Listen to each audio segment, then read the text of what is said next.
ఈ రోజు వరకు నా వీడియోస్ చూస్తూ నన్ను సపోర్ట్ చేసుకుంటూ వచ్చిన మీ అందరికీ నా నమస్కారాలు. Hi friends, welcome to SCS astrology. మనం ఈ వీడియోలో డిస్కస్ చేసే టాపిక్ ఏంటంటే గ్రహ దోషాల గురించి మనం సంపూర్ణంగా తెలుసుకుందాం. అంటే మెయిన్గా అసలు మన జాతకాల్లో ఏ దోషాలు ఉండకూడదు, ఒకవేళ దోషం ఉంటే ఆ వచ్చే ఫలితం అనేది ఏ విధంగా ఉంటుంది. నేనైతే ఈ వీడియోలో మెయిన్గా చూడాల్సిన దోషాలు మాత్రమే డిస్కస్ చేస్తున్నాను. ఇవి కాకుండా ఇంకా చాలా రకాల దోషాలనే ఉంటాయి. ఎక్కువగా అసలు మనకి దోషాలు ఫామ్ అయ్యేదే దుస్థానాల కారణంగా. అందుకని జనరల్గా ఎవరి చాట్లో అయినా ఈ 6, 8, 12 స్థానాల్లో గ్రహాలు ఉండకుండా ఉంటే ఎక్కువ శాతం వరకు దోషాలు అనేవి లేనట్టుగానే మనం భావించవచ్చు. ముందుగా మనం లగ్నాష్టమ దోషం గురించి చూద్దాం. లగ్నాష్టమ దోషం అంటే ఏంటంటే లగ్నాధిపతి వెళ్ళి అష్టమ స్థానంలో ఉండడం వల్ల. ఓన్లీ లగ్నాధిపతి మాత్రమే కాదు, చంద్రుడు అష్టమంలో ఉన్నా కూడా ఈ దోషం అనేది వర్తిస్తుంది. అష్టమ స్థానంలో మన ఆయుష్ స్థానంగా, ఆరోగ్యం గురించి, సడన్ ఈవెంట్స్ గురించి, డార్క్ హౌస్గా, సీక్రెట్ హౌస్గా చెప్తారు. అదొక మిస్టీరియస్ హౌస్ అండ్ అలాగే సడన్గా పాజిటివ్ రిజల్ట్స్ని, నెగిటివ్ రిజల్ట్స్ని రెండింటిని ఇస్తుంది. సో దీనివల్ల మనకి ఏమవుతుందంటే అందులో ఉన్న గ్రహం అనేది ఎప్పుడు ఏ విధంగా పనిచేస్తుందో మనం అయితే చెప్పలేము. ఇది sudden changes and fluctuations indicate చేస్తుంది. కాబట్టి ఈ పర్సన్స్ యొక్క లైఫ్ అనేది కూడా పైకి కిందకి వెళ్తూ ఉంటుంది.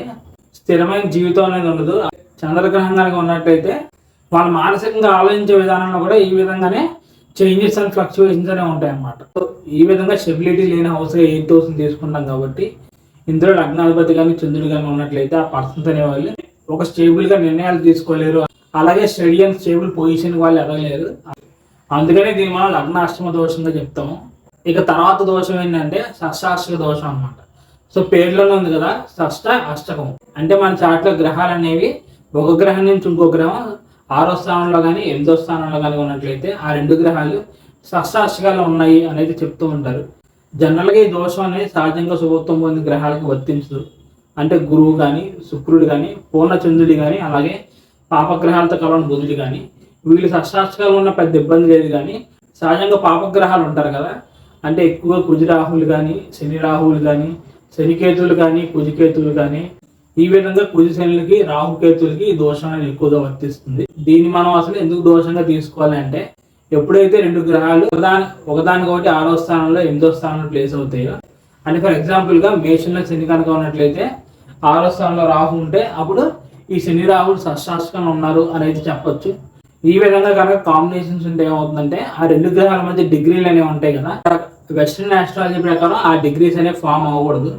అలాగే మన వేదికలో కూడా 6, 8 స్థానాలు దుస్థానాలు కాబట్టి సో అల్టిమేట్గా ఈ కాంబినేషన్ అయితే షష్టాష్టక దోషంగా మనం చెప్పొచ్చు.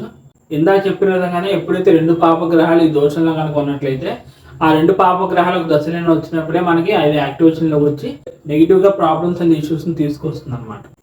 తర్వాత దోషం ఏంటంటే భృగుషట్క దోషం.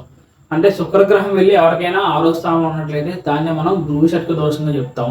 ఇది అన్ని లగ్నాల వరకు వర్తించదు. ఎప్పుడైతే శుక్రుడు స్వక్షేత్రంలో ఉచ్చరాశంలో ఉంటాడో అప్పుడు ఈ దోషాన్ని మనం ఎగ్జంప్షన్గా తీసుకోవచ్చు. అలా కాకుండా ఎక్కువగా శుక్రుడు పాపగ్రహంగా ఉంటారు కదా, అంటే ఎక్కువ గురుపాద లగ్నాల వరకు శుక్రుడు కనుక 6వ స్థానం ఉంటే ఎక్కువగా నెగిటివ్గానే పనిచేసేదానికి అవకాశాలు అనేవి ఉంటాయి. దీనివల్ల వచ్చే ఫలితాలు ఏంటంటే శుక్రుడు కలతరకారకూడదు కదా, ఏదైనా మ్యారేజ్ విషయంలో ఇబ్బందులు పెట్టచ్చు. అలాగే మీ లగ్నాన్ని బట్టి శుక్రుడు కొన్ని స్థానాలకు ఆధిపత్యం వస్తుంది కదా, సో ఆ స్థానానికి సంబంధించిన విషయాల్లో కూడా ఈ పర్సన్స్ అనే వాళ్ళకి ప్రాబ్లమ్స్ అండ్ ఇష్యూస్ అనేవి ఉంటాయి. ఏది క్లియర్గా సాఫ్ట్గా అయితే జరగదు, ఇప్పుడు ఒడిదుడుకులు అనేవి ఉంటూ ఉంటాయి అన్నమాట. తర్వాత ఏంటంటే కుజాష్టమ దోషం. అంటే ఏంటంటే ఎవరి చార్ట్స్లో అయినా కుజగ్రహం వెళ్ళి లగ్నం నుంచి అష్టమ స్థానంలో కనుక ఉన్నట్లయితే దీన్ని మనం కుజాష్టమ దోషం అని అంటూ ఉంటాము.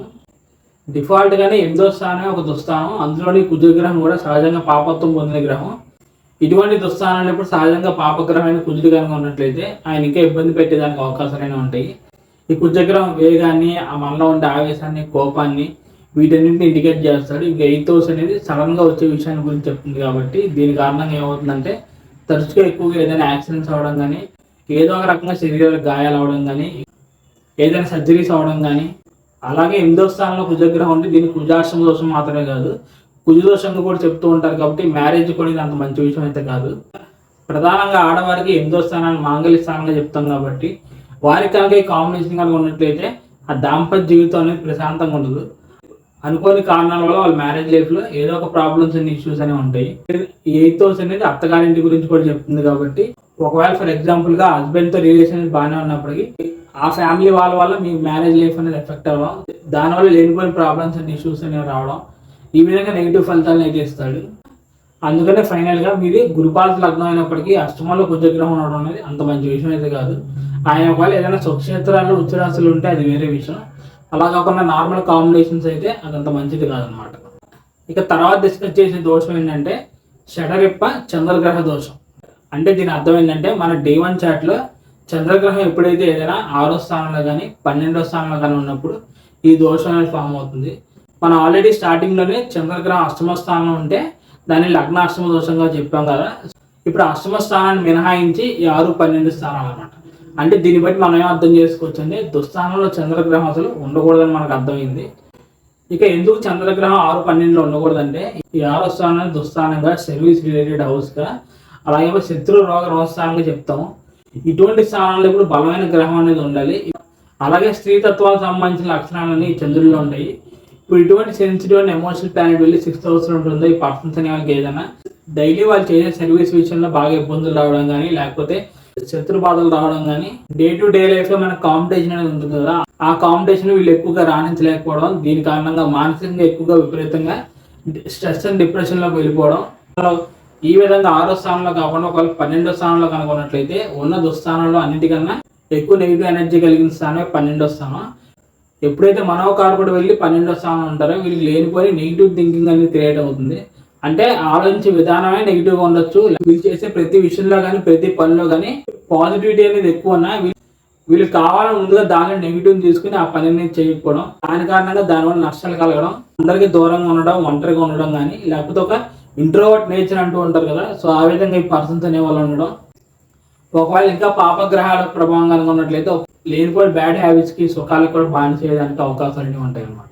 ఫైనల్ గా ఈ చంద్రగ్రహం గురించి చెప్పే విషయం ఏంటంటే ఎప్పుడైతే చంద్రుడు వెళ్ళి ఈ విధంగా దుస్థానాల్లో ఉంటారో ఆ పర్సన్స్ అనే వాళ్ళకి వాళ్ళ వే ఆఫ్ థింకింగ్ అనేది నెగిటివ్ ఉండడం కానీ, లేనిపోయిన విషయాలకు అనవసరంగా భయపడడం కానీ, వాళ్ళకి ఆ పని చేసే కెపాసిటీ అనేది ఉన్నప్పటికీ లేనిపోయినవన్నీ ఊహించుకుని ఆలోచించుకుని వెనకడి వేయడం, ఇటువంటి నెగిటివ్ విషయాలు జరుగుతాయి. కాబట్టి అందుకే దీన్ని దోషంగా తీసుకుంటారు. తర్వాత డిస్కస్ చెప్పే దోషం ఏంటంటే లగ్నాస్ దోషం అన్నమాట. దీని అర్థం ఏంటంటే కొంతమందికి లగ్నంలో ఎటువంటి శుభగ్రహాలు ఉండవు, అలాగే లగ్నాన్ని కానీ లగ్నాధిపతి మీద కానీ ఎటువంటి శుభగ్రహాల ప్రభావం అనేది ఉండదు.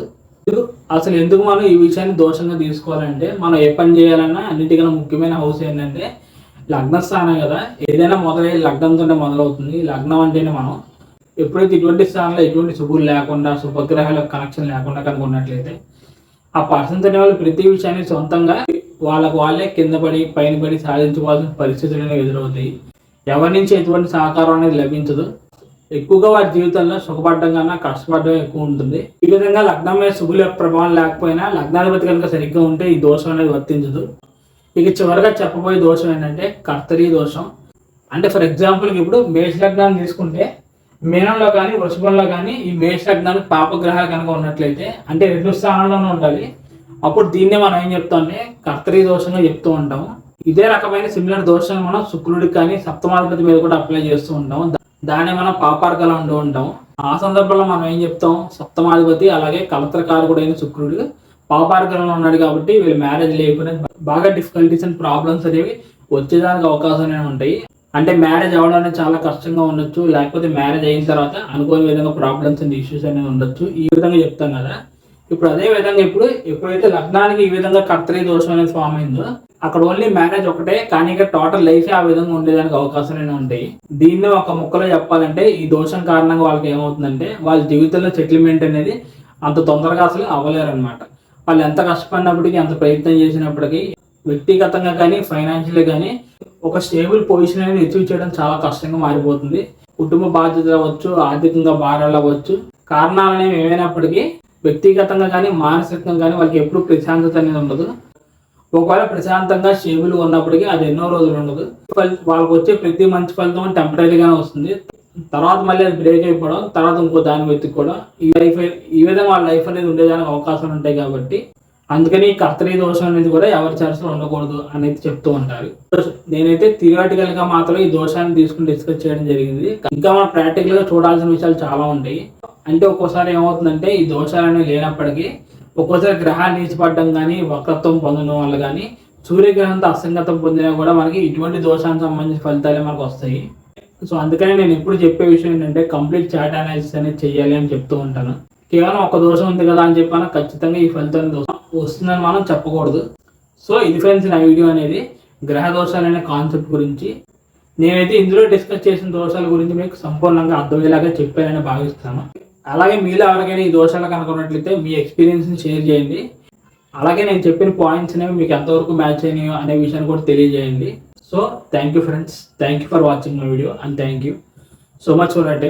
నా సైడ్ నుంచి చిన్న రిక్వెస్ట్ ఏంటంటే ఈ వీడియోలో కంటెంట్ అనేది మీకు నచ్చితేనే ఈ వీడియో లైక్ చేసి నా ఛానల్ సబ్స్క్రైబ్ చేసుకోండి. మీరు ఎవరైనా పర్సనల్గా కన్సల్టేషన్ తీసుకోవాలని అనుకున్నట్లయితే స్క్రీన్ మీద కనిపిస్తున్న నెంబర్కి మీరు సంప్రదించవచ్చు. ఇదే విధంగా వచ్చే అప్కమింగ్ వీడియోస్లో మరిన్ని ఇంట్రెస్టింగ్ విషయాలతో మనం కలుద్దాం.